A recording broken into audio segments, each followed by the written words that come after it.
A ver si puedo compartir la pantalla, que es esta. ¿Y la están viendo? Bien. Esperen que los corro a ustedes porque están ahí tapándome lo que voy a tener que en algún momento usar de machete. Los pongo para abajo. Y el título de la charla lo vamos a entender un poco durante la charla, o sea, sobre todo los que no son especialistas. Yo traté de preparar algo que fuera no para especialistas, les pido disculpas si me voy muy con lo molecular en algún momento, pero trataré de volver al redil para que todo el que entienda algo de ciencia pueda entenderme. Y, a ver, esperen que no puedo, ahí está. Esta es una pregunta, me hacen a veces muchas entrevistas los periodistas y quieren necesariamente que le ponga una fecha de inicio a tal o cual proyecto. ¿Cuándo inició esto? Siempre quieren saber cuántos años está uno trabajando en cierto tema. Y yo suelo contestar en la escuela primaria, porque en la escuela primaria uno empezó también a aprender, a querer aprender. Yo tuve maestras algunas, muy maravillosas, que siempre incentivaron la curiosidad, pero creo que me equivoco con lo de la primaria, me voy a tener que ir más atrás a cuando uno gatea, y uno es estimulado con los padres, por las hermanas, por los primos, a hacer, a averiguar, a preguntar por qué, por qué, por qué, y creo que entonces la historia es una sumatoria de cosas que se basan y se apoyan sobre cosas anteriores que hemos aprendido. Y es realmente difícil decir cuándo empezó una u otra historia. Yo no les voy a contar todas las historias porque me van a matar. O sea, supongo que el Zoom tiene un tiempo de duración y la paciencia de ustedes también. Y tengo un problema para pasar de una a otra. Y ahí estaba hablando yo de la curiosidad. Me fui a buscar a la RAE, al diccionario de la Real Academia Española, ¿qué quería decir curioso? Curiosidad no estaba, decía solo cualidad de curioso. Como primera acepción de curioso decía inclinado a enterarse de cosas ajenas. Y dije, bueno, suena chusma directamente. Y digo, bueno, no es del todo mentira, somos un poco chusmas de la vida, en que los que somos biólogos o bioquímicos, de la vida de otros seres vivos. En cierto modo la descripción es correcta. Recién como segunda acepción habla de inclinado a aprender lo que no conoce. Después vienen otras más, algunas bastante raras que me sorprendieron, pero creo que esta está bien. Digamos, queremos enterarnos, queremos saber por qué, queremos entender por qué. Y es lo que nos guía la mayoría de los científicos a hacer esta tarea, a veces muy gratificante y a veces muy ingrata, cuando las cosas no dan, sobre todo. Bien, a ver.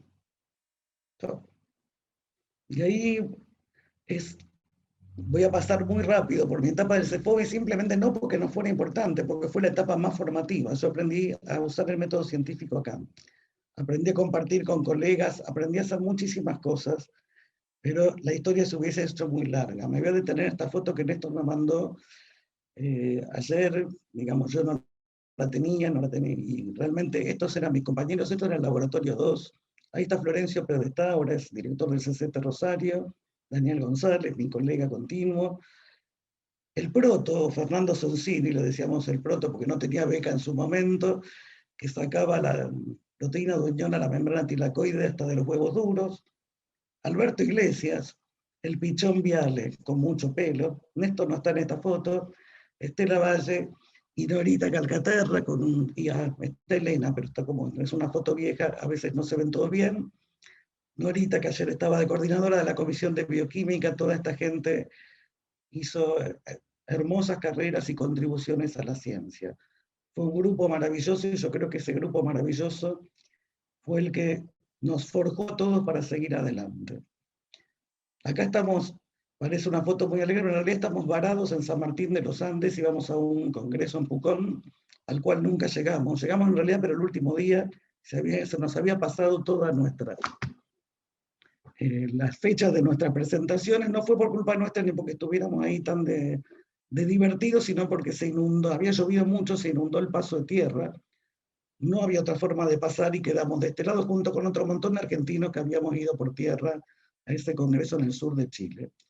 Y este es mi primer congreso internacional, ahí la conocí a Ángeles Orreguieta, hoy directora del Leloir.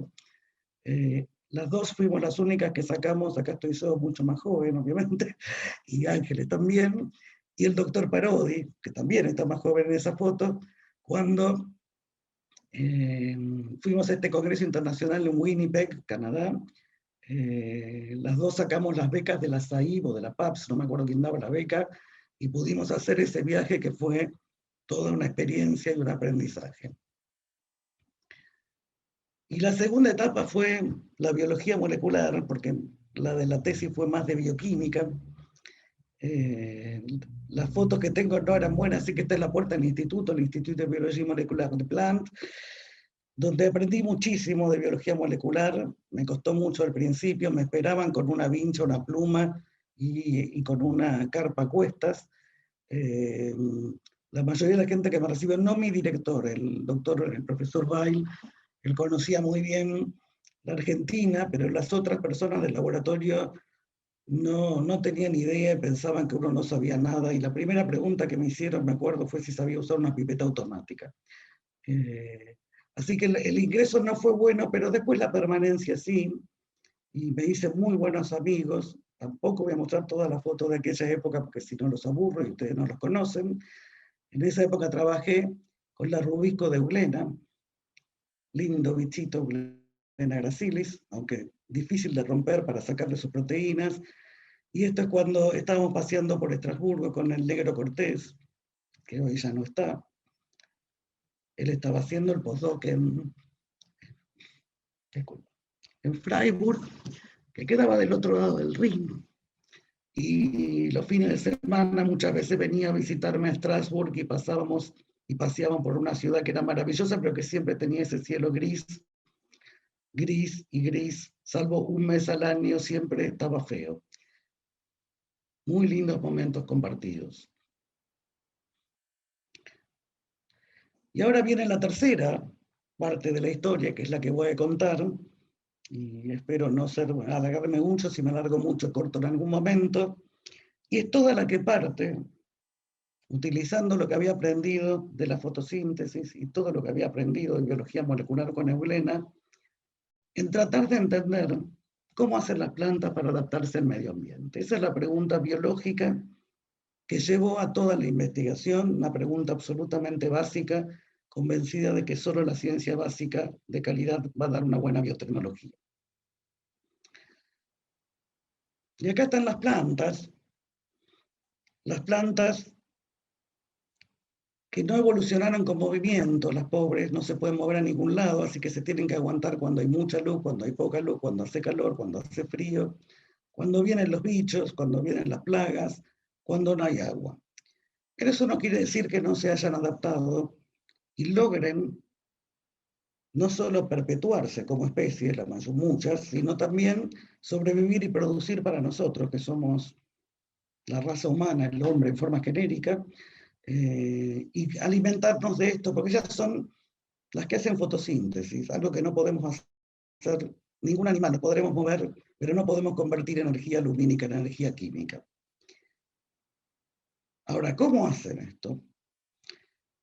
Y acá viene un esquema que hizo Agustín Arce, uno de mis tesistas, un excelente tesista que ahora es más bioinformático, se dedicó más a la informática, que adaptó un gráfico hecho por otro investigador, que en cierto modo solo quiere esquematizar que frente a todos estos estímulos externos o sufrimientos externos, se disparan distintas señales, y en esas señales uno de los primeros pasos de reacción son los factores de transcripción, que es a los que me voy a referir hoy, que son proteínas reguladoras de muchos otros eventos, como master switch de un montón de cadenas metabólicas que permiten a la planta hacer esto: deshacerse de las proteínas que no necesitan en un momento dado y sintetizar las que sí necesitan para poder sobrevivir.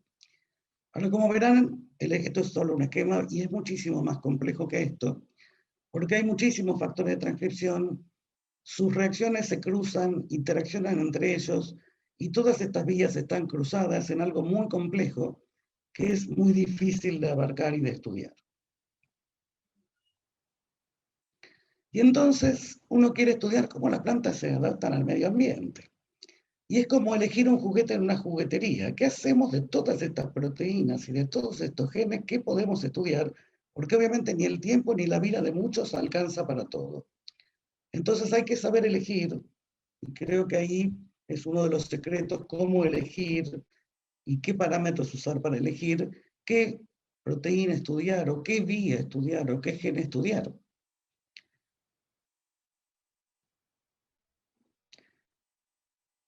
Para que tengan una idea, en plantas, estos números no son exactamente actualizados, pero hay unos 1500 factores de transcripción distintos en cada proteína, en cada especie. En la mitad de ellos existen en otros reinos, tienen estos nombres, digamos, pero cada uno de ellos son familias numerosas, y dentro de todas esas familias nos metimos un poco con la familia Homodominio. Esta es una historia que empezó con Daniel González y con Estela Valle, todavía en el subsuelo de lo que hoy es el IBR, que en ese momento era el Promuvie, porque nos parecía interesante. Las proteínas con homodominio en animales generan cambios enteros en segmentos corporales. Pero a su vez, obviamente este conocimiento se supo después, se dividen en muchísimas familias y subfamilias y recontrafamilias. Es como alguien que se reproduce. Y entonces también de esto había que elegir cuáles, cuántas, cómo. Y acá están las que elegimos, que son estas que se llaman HDCIP, y ahora les voy a contar por qué. Estas proteínas, estos son dibujos, digamos, esquemas hechos en base a conocimientos que se tienen y estructuras cristalográficas, pero son proteínas que están formadas por dos tipos de dominios fundamentales. Uno que es el homedominio, que es este que les digo que cuando estaba mutado en animales generaba el cambio de un segmento corporal por otro, y algo que se llama cierre de leucinas, que también existe en otros reinos, pero la combinación de ambas solo existe en plantas. ¿Y por qué nos interesó esto en particular? Porque pensamos que aquellas que solo existían en plantas tenían que estar relacionadas con procesos que solo ocurrieron en las plantas. ¿Y qué tipo de procesos ocurren en las plantas solamente? La adaptación al medio ambiente. Una planta no crece igual si tiene más, menos agua, más, menos luz, más, menos ataque de insectos, suelo mejor o peor. Que no es lo mismo que nos pasa a nosotros, que en general, si nos crían acá o en Europa, físicamente no vamos a cambiar mucho. Puede que cambie todo nuestro contexto social, pero no va a cambiar nuestro aspecto físico y nuestro desarrollo. Algo interesante es que estas proteínas no pueden estar solas, tienen que estar de a dos para poder unir al ADN, y uniendo al ADN es que disparan todas estas vías de señalización que pensamos que podrían proteger o no a las plantas de los factores ambientales que las atacan. Ahora, dentro de estas proteínas, de nuevo, el conocimiento fue subiendo, se supieron un montón de secuencias que no se sabían cuando empezamos este proyecto, y estas mismas proteínas ya se dividen en 4 subfamilias, y cada familia y cada subfamilia en otro montón de grupos ciclados que se diferencian en cuestiones estructurales.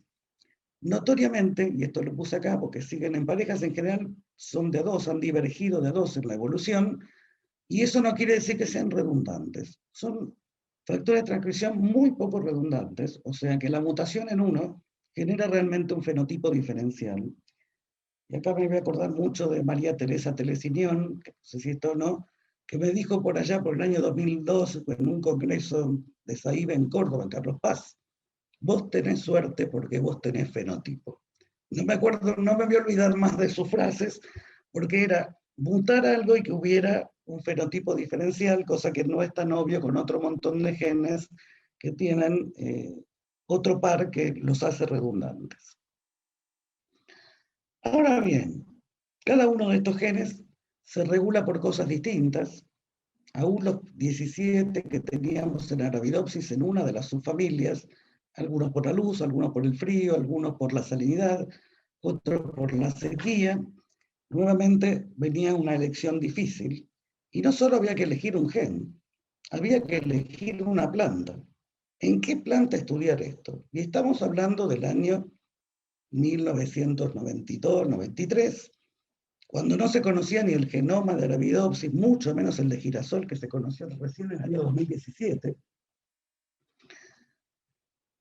pero que ya se había adoptado esta plantita que se llama Arabidopsis thaliana como modelo experimental para todos los biólogos que trabajaban, modelo experimental de dicotiledóneas, para ser más claro.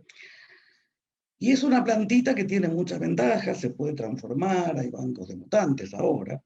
Es la primera de la cual se conoció el genoma en el año 2000, pero es una planta que no tiene ningún interés agronómico y ni siquiera es bonita, en realidad es una planta fea, ni siquiera sirve para adornar la casa. Pero fue una planta elegida como modelo, entre otros modelos, como la gente que trabaja en animales tiene sus modelos. Y por otro lado, no pudimos elegir una sola cosa y elegimos el girasol entre los cultivos, lo cual pasado el tiempo y con el diario del lunes fue una absoluta locura por un lado. El girasol tiene un genoma complejísimo, hasta el día de hoy es casi imposible transformarlo, ocupa un lugar gigante, o sea, hay que tener una disponibilidad de espacio enorme para hacer experimentos con él. Y aún así estamos muy agradecidos al girasol, porque el girasol tiene genes que no tiene ninguna otra planta. Pero eso no lo sabíamos, son cosas que fuimos descubriendo con el tiempo. Entonces, para no quedarnos ni con una ni con otra, lo que hacíamos era sacar genes de girasol. Este esquema me lo hizo Pablo Manabel hace muchos años, sigue siendo válido, aunque acá las tecnologías de estudio pueden haber variado un poco. Los genes sacábamos promotores, sacábamos genes, clonábamos, los pasábamos a Arabidopsis, y cuando teníamos estas Arabidopsis transformadas, estudiábamos qué características tenían estas plantas que no tenían las plantas que no han recibido un solo gen adicional que venía de girasol. Y para eso usábamos una multiplicidad de técnicas que eran, bueno, el estudio del promotor, bueno, Northern blots en ese entonces, después pasamos a las qPCRs, el fenotipado, por supuesto, y los microarreglos. Eso nos daba una pista de qué podía estar haciendo ese gen, ¿sí? Cómo estaba regulado, cuál factor ambiental lo estaba afectando en su expresión. Y ahí surge este gen HHV4, que no fue el único, voy a contar también de otros, que es el más famoso, que Néstor dice, bueno, la patente fue aprobada hace un montón, digamos, tal vez algún día se apruebe para comercialización, porque eso si quieren lo cuento después, pero todavía no está. Y hacíamos este tipo de experimentos. Generábamos plantas transgénicas, las comparábamos con plantas salvajes, las dejábamos morirse sin agua, les tirábamos un poco de agua y veíamos que éstas sobrevivían. La verdad que fue una alegría enorme encontrar esto, pero fue una alegría de la ignorancia propia que teníamos en ese entonces, porque este es un tipo de experimento que no se debe hacer, pero eso lo aprendimos mucho tiempo más tarde. O sea, esta planta es muy buena, sobrevive mucho al estrés hídrico, pero no es lo que se busca en agronomía, sino algo que produzca más cuando tiene estrés que resista. Y ahí vino un trabajo de otro grupo, del grupo de DIR15, Bélgica, donde trabajó una de las tesistas de Néstor Carrillo, Vanessa Tonietti, y este trabajo nos tiró, no solo a nosotros, le tiró por tierra un montón, todas las metodologías de tolerancia a sequía que venían trabajando. ¿Qué hizo este grupo? Le compraron un fenotipador maravilloso, robótico, que pesaba las macetas, les medía todos los parámetros, le pidió a otros muchos laboratorios las plantas que tenían transformadas con otros genes que toleraban sequía, las pusieron en el fenotipador y las sometieron a un estrés hídrico moderado y a ningún estrés, o sea, les dieron el agua normal. Estábamos hablando de estrés por déficit hídrico. ¿Y qué vieron? Que todas estas plantas que realmente sobrevivían al estrés hídrico daban penalidades enormes de producción cuando tenían un estrés moderado o cuando tenían agua suficiente. Lo que las hacía absolutamente inviables como una tecnología para trasladar a un cultivo de interés agronómico, porque obviamente a menos que en algún momento tengamos la bola de cristal, o los meteorólogos la peguen mejor que lo que la pegan hoy, en algunas cosas es imposible decirle a un productor, mire, cómprese esto que es bárbaro, si no llueve le va a dar bárbaro, pero si llueve usted esté preparado porque va a perder con respecto a lo otro. Así que, en cierto modo, es un poco esto. Esta planta sobrevive, pero no es bueno sobrevivir solo, sobrevivir aislado y sobrevivir sin producir. Lo que pasa es que nosotros tuvimos suerte.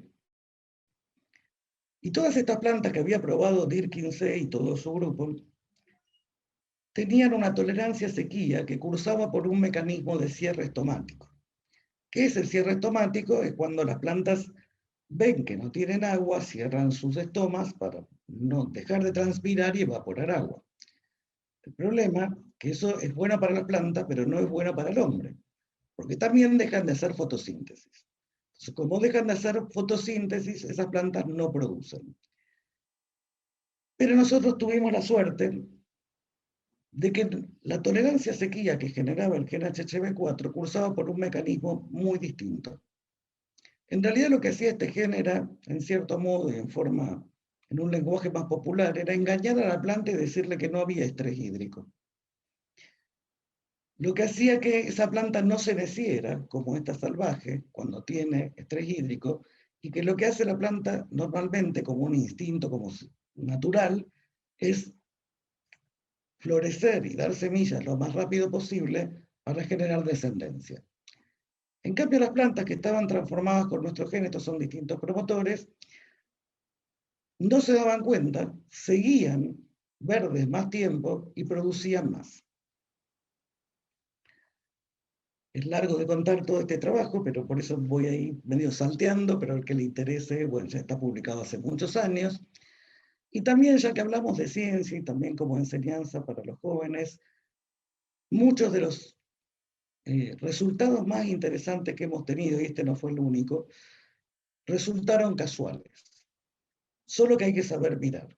Este también es trabajo hecho con Pablo Manabella y obviamente otros colaboradores, en un momento en que se infectó toda la cámara de cultivo con unas moscas que se comieron todo, salvo las plantas nuestras que se las comieron muchísimo menos. Estas son plantas que había, después obviamente eso fue un accidente, no un accidente, no suele pasar con anabiopsis que se te infecta todo de moscas, pero ahí logramos descubrir que estas plantas, aparte de tener la tolerancia al estrés hídrico, tenían una tolerancia mucho mejor al ataque por patógenos. Acá están plantas, digamos, larvas solo alimentadas con plantas de las nuestras, que les inhibe un poco el crecimiento bastante con respecto a la planta control. Y eso cuando se les da a elegir, se hicieron una serie de experimentos, cuando están todas juntas, emiten lo que se llama volátiles verdes y algo que no hacen en menor medida las plantas salvajes para defenderse, y por eso las moscas se les acercan menos y comen menos esto, que encima les resulta más indigesto. Y seguimos trabajando con este gen y tratando de averiguar qué es lo que hace, y nos encontramos con esta cosa rara, que es que le cambia la simetría a las venas de las hojas. No me voy a detener mucho con esto porque solo es para contarles cuántas cosas raras que hemos visto. No entendemos la menor idea de para qué sirve la simetría, pero cuando pasó esto, me encontré que había no sé cuántos, decenas de journals dedicados a la simetría de los seres vivos, o a la asimetría, como quieran llamarlos, y hay muchísima gente dedicada a estudiar este tipo de cosas y qué efecto tiene. Ahora, si está relacionado en algún lugar con la tolerancia a estrés, y eso no lo sabemos. Pero bueno, fue un descubrimiento bonito, o sea, por lo menos pintoresco, y sabemos que las plantas también tienen esta cosa que sacan sus venas laterales de las hojas, pero no desde el mismo punto como lo hace una planta salvaje. Y acá viene parte del título. ¿Por qué son imperceptibles? No lo sé por qué lo son, pero nosotros jamás pudimos ver, no solo nosotros, la gente que trabaja en este tipo de factores de transcripción, no pudimos nunca ver las proteínas. Estos son dibujos, obviamente, de una maquinaria transcripcional, donde está muy lindo y basados en muchas evidencias bioquímicas y cristalográficas, uno puede saber que esta proteína interacciona con esta otra, que esta interacciona con el ADN. Estos son también esquemas en base a los conocimientos que tenemos, pero la única forma que hemos tenido de ver estas proteínas es viendo o el ADN radioactivo que unen, o expresándolas en forma brutal, o en levaduras, con un gen reportero, o en bacterias. En las plantas fue imposible, aún con promotores fortísimos, las proteínas no las vemos. Sabemos que deben estar, pero no las vemos. Lo único que vemos por nosotros, con las tecnologías que tenemos hoy en día y con la sensibilidad que tenemos, son los ARN que las codifican, o obviamente los genes. Y habiendo visto esos resultados tan lindos que teníamos en Arabidopsis con el gen HHV4, y lo encaras con ese y con otros que no voy a contar porque están más atrasados en la historia, emprendimos un camino que no sé si emprendería hoy de nuevo. Este sí fue largo, como está en esta diapositiva, no se ve el final, y lo que sí se ven son unas nubes negras por todos lados, que era pasar de una cosa como Arabidopsis en una cámara de cultivo, al invernadero y de ahí al campo, pasando por la transformación genética y fenotipando cultivos hasta tener un producto final. Esto lleva muchos años, lleva muchísimo esfuerzo y lleva un conocimiento que no teníamos, que es el conocimiento que tienen los ecofisiólogos, de los cuales hemos aprendido muchísimo. Entonces quiero nombrar 3 hitos en esta historia, eventos que fueron fundamentales para poder llegar a donde llegamos. Uno fue el privilegio de tener un edificio, que os lo voy a mostrar, en el cual pudiéramos tener un campo experimental lindante y un invernadero. Y en esto estoy agradecidísima a las instituciones, particularmente a CONICET, contador Figari, que no debe estar escuchando, pero de todo lo que nos ayudó para que pudiéramos hacer esto. La colaboración con ecofisiólogos, o sea, generar los grupos interdisciplinarios que son mucho más enriquecedoras los resultados a los cuales se puede arribar. Después también nos juntamos con el grupo de Margarita Portapila, que hace Machine Learning, y ver que entre todos podemos mucho más que cada uno separado. Y por supuesto también la asociación con una empresa, que en el caso nuestro fue Bioceres, para que hiciera el escalado de esto, ya que nosotros no tenemos no tenemos ni queremos, porque no es lo nuestro, la capacidad de gestionar lo que es un escalado y lo que es la comercialización. Convenios en los que siempre intervino, por supuesto, las instituciones en las que estamos, que son el CONICET y la Universidad Nacional del Litoral. Acá está nuestro edificio, solo se los muestro, esto realmente es un orgullo y un sueño que cumplimos con Daniel González y con Alberto Iglesias, que fue lograr esto, lograr construir. La primera foto es cuando todavía no teníamos el invernadero, que lo ven acá. Estas son las cámaras de cultivo que logramos hacer después. Y este es el campito experimental donde trabajan varias de los investigadores y becarios, que son lo que se llaman microparcelas o nanoparcelas, las pueden llamar. Para los agrónomos esto no existe casi, son unos pocos metros, pero a nosotros nos permiten obtener resultados de campo que jamás lo podríamos tener adentro del edificio o de ningún edificio. Acá están las chicas, Mabel, que es la que transforma, Jessy, Karina, preparando la parcela experimental. Se ve parte, acá está el tanque de agua del CONICET, si me escucha Carlos Piña, para que vean que esto está realmente en el predio de CONICET. Y acá está un poco el resultado del escalado, cosas que hizo la empresa, como ensayos con soja en Illinois o en otros lugares de Estados Unidos, donde el efecto, si ven acá, estas son las plantas transformadas, estas son las plantas sin transformar, es casi el mismo que veíamos en Arabidopsis. O sea, una senescencia retardada o un ingreso a la madurez final retrasado que permite seguir llenando granos durante más tiempo que en estas plantas. Esto fue una maravilla, porque realmente las diferencias entre una planta como Arabidopsis y una planta de soja, entre lo que hay en una maceta y lo que hay en un campo, es tan abismal que yo, más que maravilla, casi le llamaría milagro.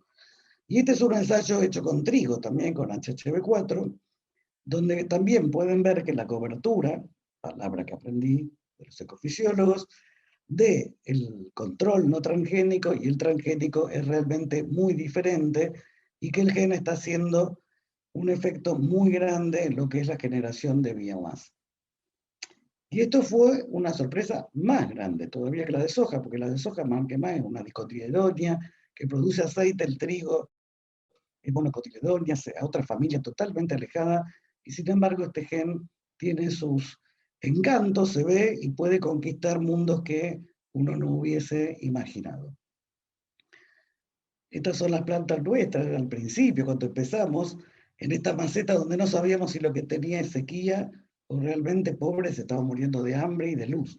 Porque crecer esto dentro de una cámara de cultivo no es lo más ideal del mundo, pero ya en 2018, estos son ensayos de Karina Rivicic, ya pudimos en el invernadero hacer ensayos como la gente, y pongo esto de la planta decente porque en 2013 visité unos laboratorios en Alemania, en uno de ellos quedé encantada con un fenotipador, que es como el sueño del pibe, era una cinta transportadora, en la cual iban las plantas en macetas de vidrios, una máquina fotográfica le sacaba imágenes cada tanto tiempo, procesaba esas imágenes, era realmente algo fantástico. Y volvían a volver por la cinta, entonces había toda una cinética, y el señor, bueno, el investigador alemán que nos mostraba eso, nos dijo al grupo de visitantes que estaba muy abierto a las colaboraciones, pero que no le vinieran con Arabidopsis, que vinieran con una decent plant, o sea, con una planta decente. Y nunca me voy a olvidar de eso, que para él Arabidopsis no era una planta decente y que para prestarnos ese maravilloso fenotipador había que trabajar con plantas más grandes. Bueno, llegamos a las plantas más grandes, todavía no lo contacté de nuevo al señor del fenotipador, que tal vez no esté, no sé, eso fue hace unos cuantos años. Sí concursamos por un fenotipador de Arabidopsis en un PME, pero bueno, después no se pudo comprar porque no alcanzó la plata, un típico nuestro, pero no importa. Algo aprendimos de eso, de las plantas decentes y de los ecofisiólogos que quiero remarcar mucho porque ellos nos enseñaron a hacer este tipo de ensayos en el campo. Nosotros no sabíamos ni cada cuántos centímetros se sembraba una planta y cada especie a cuántos y ni cómo tratarlo, los problemas, las malezas, las plagas, etcétera. ¿Y qué teníamos que medir? Tuvimos que comprar una serie de equipos muy distintos a los que veníamos usando, mucho más rudimentarios por ahí, pero que se podían usar en el campo, porque María Otegui, que es mi socia en esto, siempre me dice las plantas viven en comunidad y no en maceta, por lo menos los cultivos. Las plantas por ahí viven en la maceta de casa, pero los cultivos viven en comunidad, se tapan la luz, compiten por nutrientes, y hay que mirarlas en ese contexto. Y pudimos hacer estos ensayos, estos están hechos también en el IAL, pero siempre aplicando mucha ciencia básica y mucha conocimiento a algo que parecía solo aplicado y de producción. Se nos volvieron a repetir estas cuestiones, o sea, mucho más rendimiento de semillas en soja, con un fenómeno interesante que se repitió después también en otros cultivos, con este gen y con otro gen, que es que siempre teníamos mayor número de granos, pero igual o menor peso del grano, que se compensaba acá para dar mayor rendimiento. Esto fue una constante con este tipo de genes. Y este es un análisis que hizo María con un trabajo de hormiga sobre todos los ensayos que había hecho Bioceres a lo ancho y largo del país, y descubrió algo que ni ellos, ni por supuesto yo tampoco habíamos descubierto, tomando datos de las estaciones meteorológicas de cada uno de los años donde se habían hecho cada uno de estos ensayos, y haciendo este análisis bastante complejo que no me voy a detener a explicar, ella vio que en los lugares donde había estrés hídrico, había una mejora del transgénico sobre el wild type, sobre el control, pero sobre todo si había habido un golpe de calor en el periodo crítico. Los lugares que mostraban mejor performance eran aquellos donde, aparte de la sequía, tenían calor, mientras que aquellos que tenían sequía pero frío eran menos impactantes. Mismo estudio, pero esta vez para trigo, aunque la foto esté de soja, ahí la pifié, porque este ensayo es de trigo, con las zonas target de trigo y las diferencias que acá se ven en producción, que siempre son mayores cuando la producción es peor. Si la producción es peor, la diferencia entre transgénico y wild type. Si la producción es muy buena, en regiones donde dan muchos miles de toneladas, ahí la diferencia se ve menos. La penalidad existe, pero en muy pocos ensayos del conjunto, pero existe. Y lo que hay que tener en claro es que este tipo de tecnologías tiene una región target, o muchas, y no es universal. Ahora voy a hablar unos segundos de eso.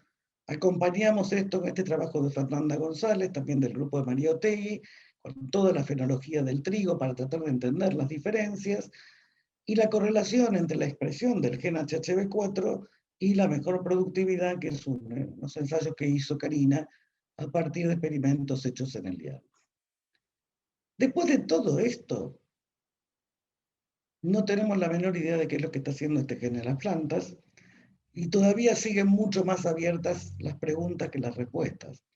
Tenemos hipótesis, algunas son difíciles de corroborar, las ideas, como digo acá, son bienvenidas. Sí pudimos ver que uno de los mecanismos por los cuales actúan estos genes es interaccionando con, o sea, ¿se acuerdan que les dije que estos heterodimerizan? Y heterodimerizan con aquellos de la planta huésped. O sea, nuestros genes son capaces de hacer un heterodímero con la planta huésped. Si eso sirve para que toquen blancos que no tocan los endógenos, si sirve para capturar, o sea, secuestrar los endógenos, o para ocupar los sitios a los cuales deberían unirse los endógenos, no lo sabemos.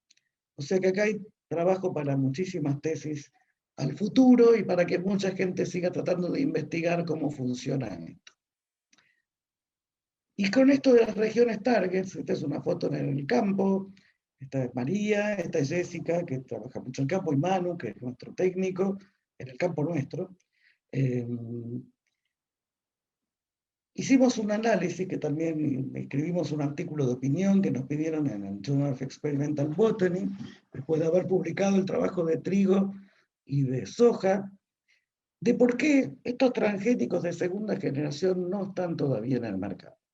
Entonces, de esto hay una tonelada de bibliografía que en general está basada en algo que es cierto, que es el largo camino regulatorio, la cantidad de dificultades que tiene esto para llegar al fin, pero nosotros le sumamos algo más, que para mí es una de las razones casi principales, la mala percepción pública, etc., es que estas tecnologías no son universales.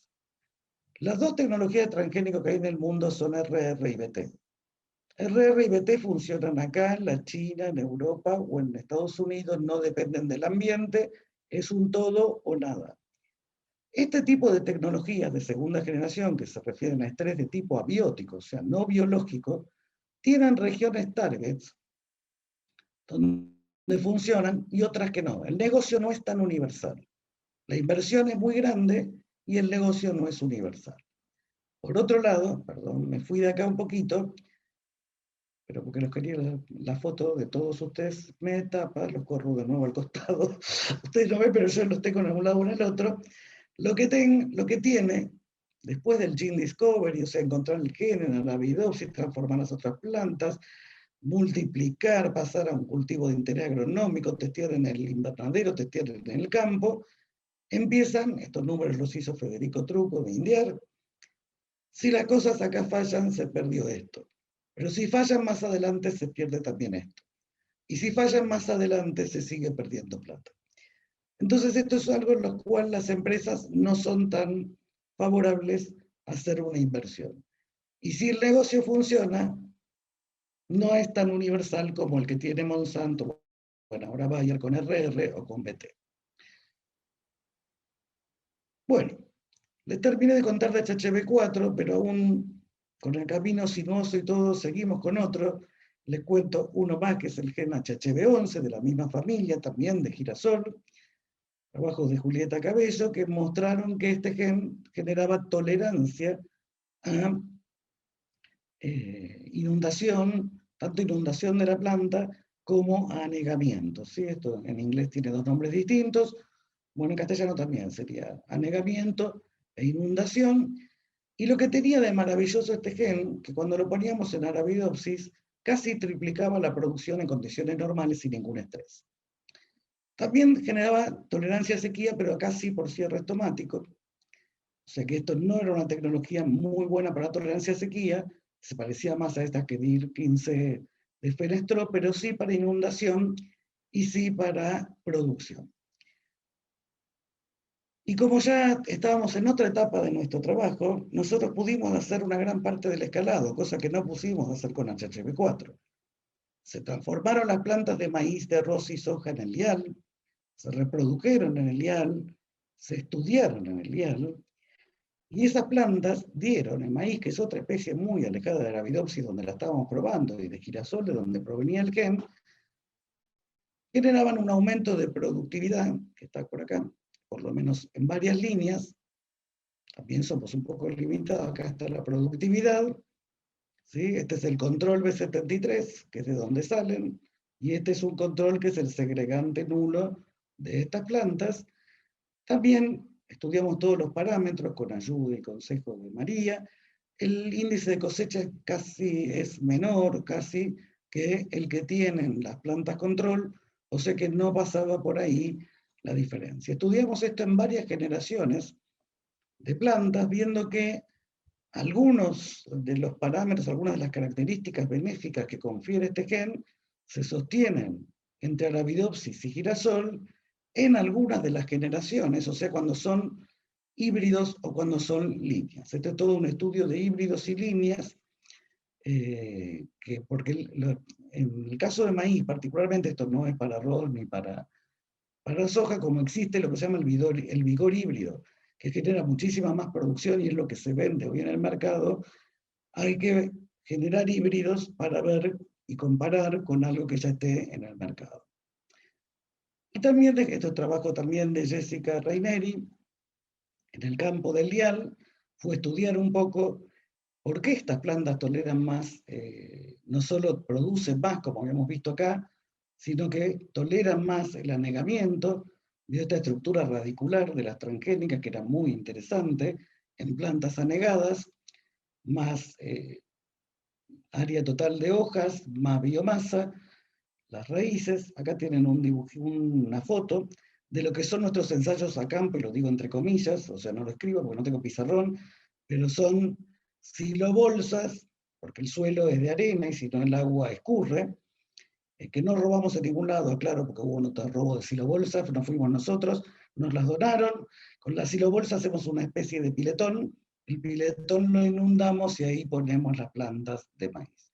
Estos son los hermosos choclos que después tenemos que quemar, porque son transgénicos, pero por lo menos nos sirven para estudiar.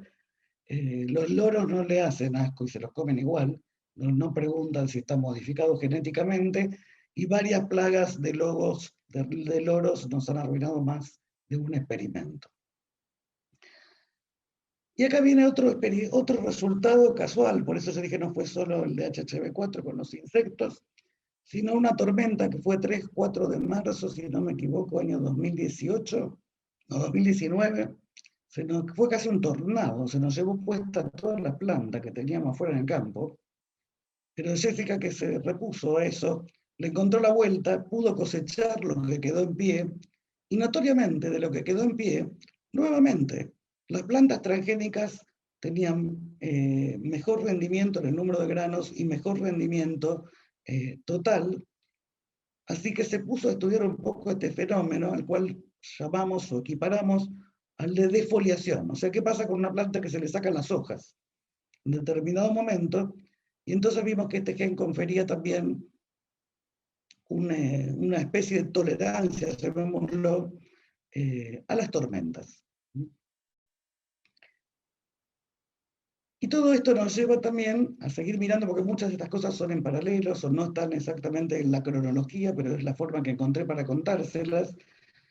que es la observación de que todas las plantas nuestras, transgénicas del laboratorio, yo solo les conté 2, pero hay más, y de otros laboratorios dentro del IAL, que producían más semillas, presentaban un tallo más ancho. Y por eso le puse a esta diapositiva el órgano olvidado, porque si uno en PubMed o en Scopus o en donde sea pone la palabra raíz, o pone la palabra flor, o pone la palabra hoja, la pantalla estalla. Pero poca gente se pone a estudiar los tallos. Y la observación fue que estos tallos no solo eran más anchos, sino que también tenían más haces vasculares, capacidad de transporte. Y pero nos dijimos, ¿pero por qué? ¿Qué es lo que están haciendo estos tallos? Hicimos una cinética, estudiamos esto con más detalle, vimos que al poco tiempo, no, esperen porque no les conté algo que es importante, que es que lo que tratábamos de buscar era alguna metodología por la cual generar el ensanchamiento del tallo sin tener que poner un transgen. Como sabemos, los transgenes tienen toda esta cuestión de la regulatoria, más tienen toda la cuestión de la percepción pública, y Juli, y este es mérito de Juli, encontró un trabajo de 2004, allá lejos y hace tiempo, de un grupo que después no trabajó más, que estudiaba crecimiento secundario en día corto, importa, pero que lo que hacían era aplicarle un peso a las plantas y mirar cómo se engrosaba o cómo evolucionaba el crecimiento secundario. Y dijo, lo voy a probar, dale adelante, probó esto en plantas de Arabidopsis y vio que producía lo mismo que el transgén, ensanchaba el tallo y aumentaba los haces vasculares. Por supuesto, esto fue mucho prueba y error, muchos pesos distintos, muchas pruebas distintas, muchos momentos de desarrollo distintos, pero encontró que las plantas tenían esto y que esos haces vasculares se convertían en más área del xilema después de 2 o 3 semanas y la señal comenzaba de arriba hacia abajo, o sea, del primer internodo de una planta hacia el tercero. Muy interesante, dijimos, ¿funcionarán otras plantas? Y lo aplicamos en girasol. Entonces, acá tienen nuestro mejor estilo argentino, una caja de reactivos vacías, aplicada sobre el tallo de las plantas de girasol durante unos días y medida después, no sé si lo llegan a ver, pero acá tienen la planta tratada con un tallo mucho mayor, mucho más ensanchado y tolerante al volcado que la planta sin tratar. Solo es una planta es una foto ilustrativa, pero esto es lo que nos daba, funcionaba en girasol. En ese momento estábamos colaborando con el doctor Langlade del INCA de Toulouse, que vio estos resultados y dijo, esto es maravilloso, y nos hizo todo un análisis de decenas de ensayos de girasol que habían hecho en toda Europa con un consorcio, y vio que había una correlación absolutamente positiva entre el ancho del tallo y la mejor producción. Yo le invité a publicar con nosotros estos resultados y me dijo, es un honor, pero no, porque necesito pedir tantos permisos a tantas empresas en este consorcio que te voy a retrasar la publicación 10 años. O sea, el hecho de que esos experimentos se hacen con consorcios muy grandes fue realmente un impedimento para poner estos datos que me mandó todos los gráficos, eran súper lindos, pero me los mandó obviamente en forma confidencial, eso nunca se publicó, pero y me da un poquito de pena porque es bastante interesante como resultado. Y después nos entusiasmamos, a ver, da en girasol, da en soja, le pusimos el peso a todo lo que venía y que era considerado un vegetal que daba vueltas. Así que aplicamos a chía, quinoa, a cannabis, esa foto no está, y en todas vimos 2 parámetros que se conservaban siempre, que eran el ancho del tallo y la producción. Después había variaciones, había plantas que generaban más biomasa, como estas de acá, otras que no se veía un efecto particular en la biomasa, dependiendo de la especie. También nos encontramos con plantas que no reaccionaban para nada, como la alfalfa, y eso ahí se descubrió que no funcionan todas las plantas, tienen que tener una arquitectura monopodial. O sea, monopodial quiere decir esto, que tienen un tallo principal y de ese tallo salen las hojas. Hay plantas que tienen muchos tallos al inicio, entonces en esas plantas por lo menos no le encontramos nosotros cómo. no quiere decir que no funcione, pero... Y esta es la producción de las plantas tratadas con respecto a las otras no tratadas, como verán es impresionante, con una cosa que es una aplicación de peso 2 días. Entonces nos entusiasmamos con el tomate, esto es un dibujo, de nuevo obviamente no es una foto. Juli le puso, junto con Lorena, que es la becaria, ¿no?, que estaba trabajando en este proyecto, un peso a las plantas de tomate, y ahí teníamos duda, porque dijimos, bueno, en todas estas, lo que nosotros recogemos son semillas. En el tomate lo que se recoge es el fruto, no teníamos la menor idea que iba a dar, y este fue muy preliminar, este resultado, lo tomo con pinzas, y con el rigor científico corresponde, no está repetido, es reciente, de hace pocos días. Lo que vimos es que el promedio de tomates de una rama no tratada, de una planta no tratada, es menos de la mitad que el promedio de tomates de las ramas sin tratar. O sea, lo que nos estaría dando son más tomates, aparentemente del mismo peso. De todas formas, estos son ensayos para repetir.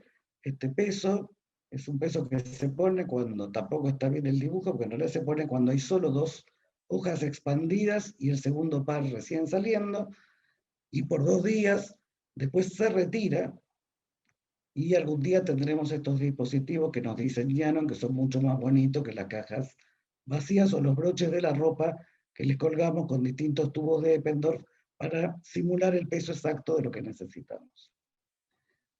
Y ya casi terminando, no quiero dejar de nombrar los otros proyectos y cosas que estamos trabajando.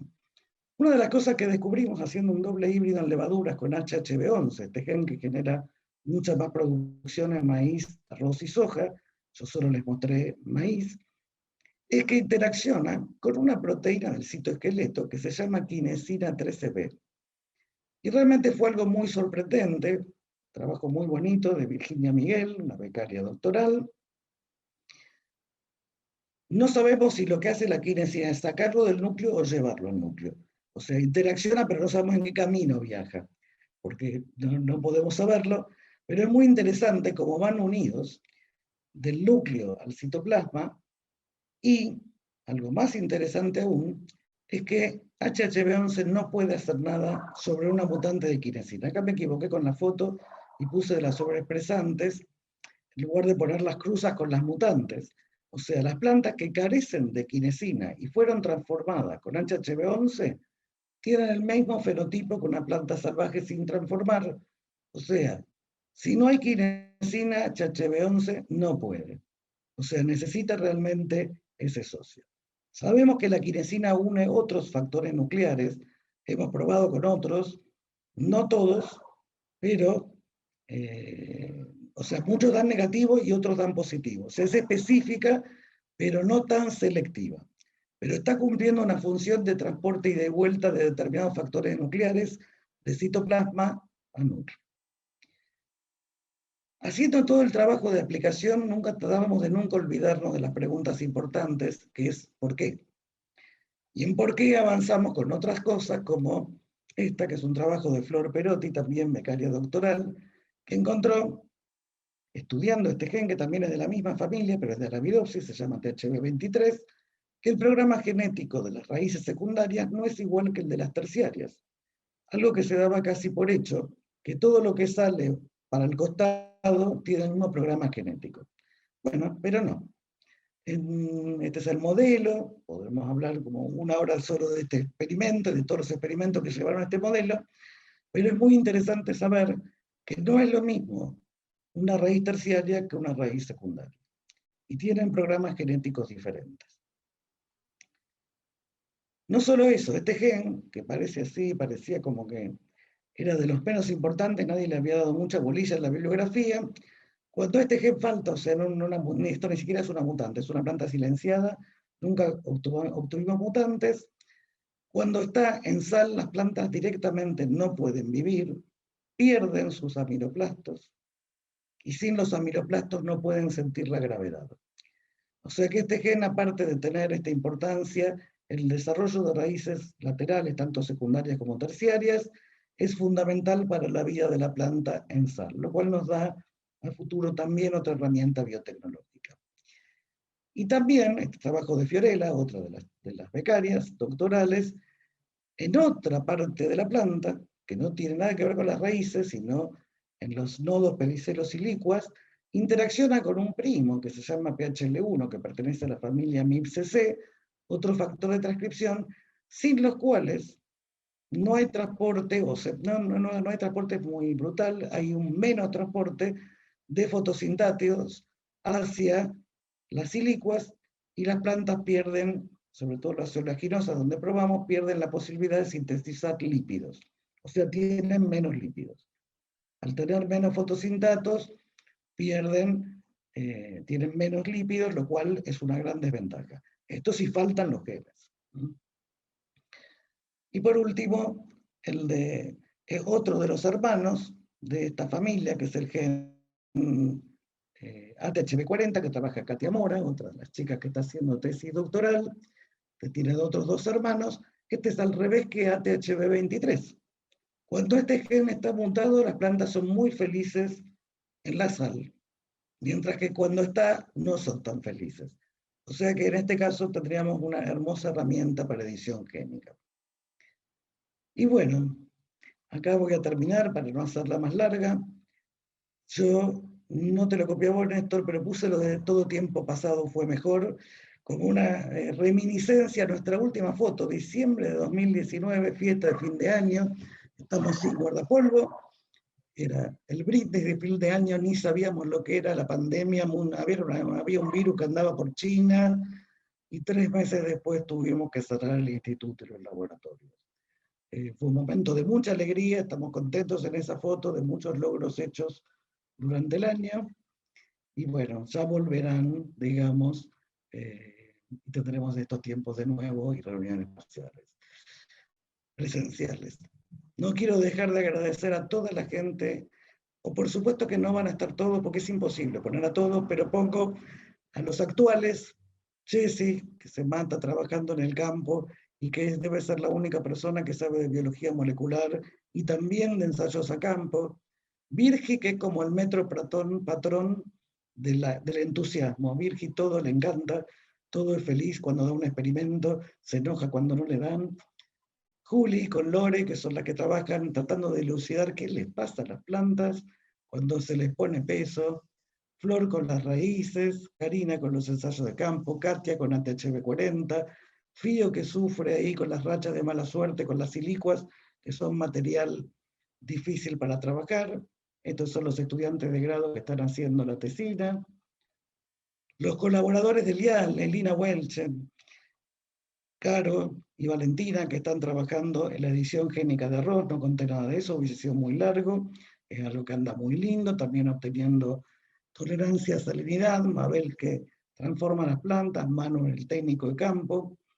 María, la nombré un montón de veces. Gracias, María, por todo lo que me enseñaste y lo que nos enseñaste a todos. Y también Margarita, que trabaja, como les dije, hace poco de los espectros de Margarita, y que algún día va a lograr que Jessy no tengan que ir al campo a las 5 de la mañana, porque con sus datos espectrales y sus drones va a lograr los mismos fenotipados. Fernanda, que es nuestra triguera, una maravilla de persona. El profesor coreano que nos hizo los ensayos de doble híbrido.